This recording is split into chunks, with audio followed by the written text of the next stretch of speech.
I went on vacation to a small camping site. The place is in the middle of nowhere and it's wonderful. Gorgeous forest around, clean lakes.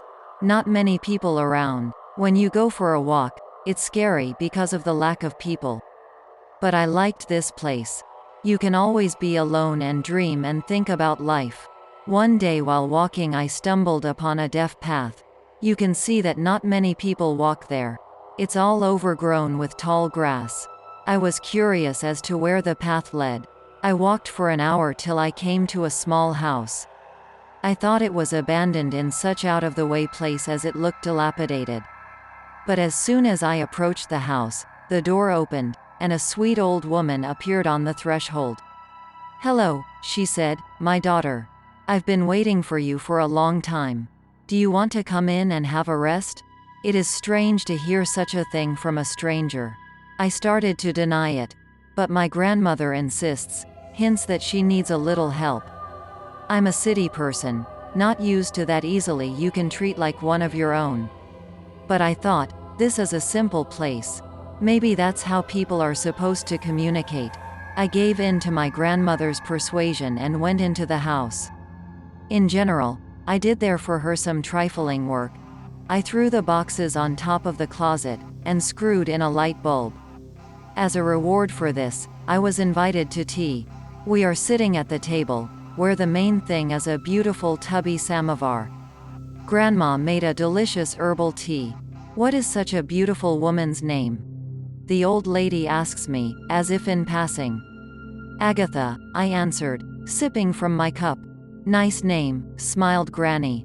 "Wait, Agatha, I'm going to give you a small reward for your kindness." Grandma gets up and goes into another room. And so I drink tea, waiting for her, but I myself have an unclear sense of unease.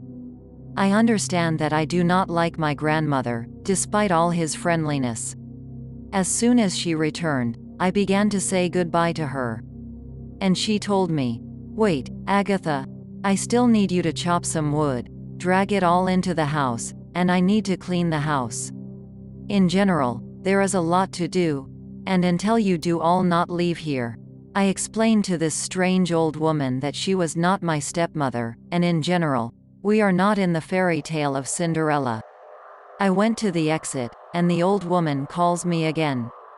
I turned around and saw that she was holding a wax doll in her right hand, and a long needle in her left hand. Her name is Agatha, too. Granny smiled so predatory. "If you do not do as I say, I can cause you great harm, through this doll. So I'm lucky I didn't tell you my name. My mother warned me that witches can meet in our lives, and that they can do harm if they know your name." I laughed and went out of the house, listening to the curses of a witch. And myself in the shower once again thanked my mother, that she had taught me wisdom. I went back to the cabin. And the next day I went with my friend on the same path. He wanted to see a real witch. But we couldn't find the cabin, no matter how hard we looked. It was as if it had disappeared into the woods.